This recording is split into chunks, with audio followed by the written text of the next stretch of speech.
Hey, Solid. Uh, Sorry for getting to you late. I was moving out last week, so life got a little hectic. I'm currently with my backpack at LAX airport.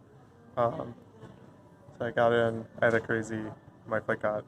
I changed flights twice. So on the third try on an American airline flight, I finally got here, so I can make my connection to fly to Mammoth Lake, California, where I'm gonna get on a taxi, then get onto a bus and meet up with a group of Orgeteers who are hiking the John Muir Trail. Um, so that's what I'll be doing for the next 2 weeks. I'll try to get a video out if you manage to get a video out. I can definitely do one once we're done um, and back to San Francisco, although it might be hard to upload anything from the backcountry. So I'll let you know via text how things are going. On to your question, it's pretty relevant. You're asking me how do I know when a project's done, like kind of how do you get closure with a project. Um, what is a good way to end a project? I hope that was correct. I had a good script worked out like a week and a half ago, and then I never recorded it, so kind of just going on memory. Um, but I had a really good end of project this time around.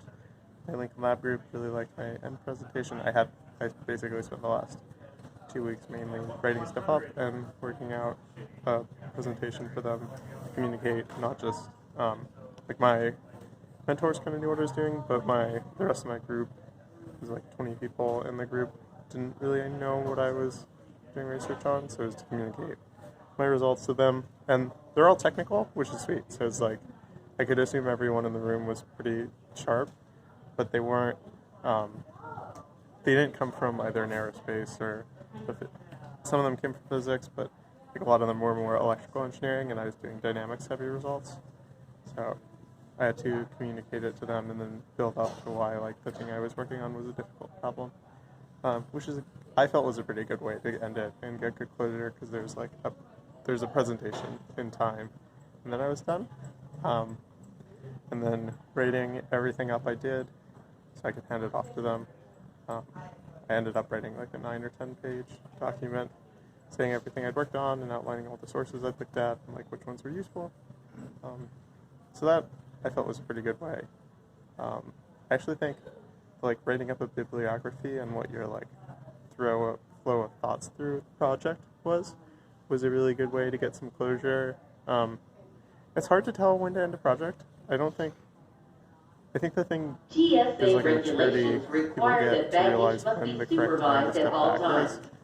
Because it's really easy, if you keep working on the same project, you just get narrower and narrower focus. You build a model that's more and more complicated. It doesn't give you more clear results, it just gives you more unclear complexity. I think a lot of learning and really figuring things out comes when you step back and think, why is this important, and like what is fundamentally happening here? At least for me, my projects always get better when I step back and think, okay, like what are the layers to this model, and what is the answer I'm looking for? So I'm comfortable.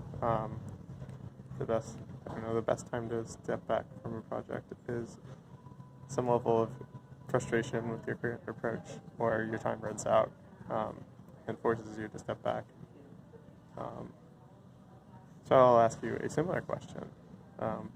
What do you think the right time to go back to a project that you were working on earlier is, and how do you jump back in to a project? So, for example, we're both going back to Georgia Tech now. I haven't done that much work for the research I was doing with Theodora over the summer. I looked at some stuff, but I was focused on Lincoln Lab stuff. So I have some ideas on where I want to go with what I left off with. But what do you think the best way to jump back into things like that is? So, see you when I see you.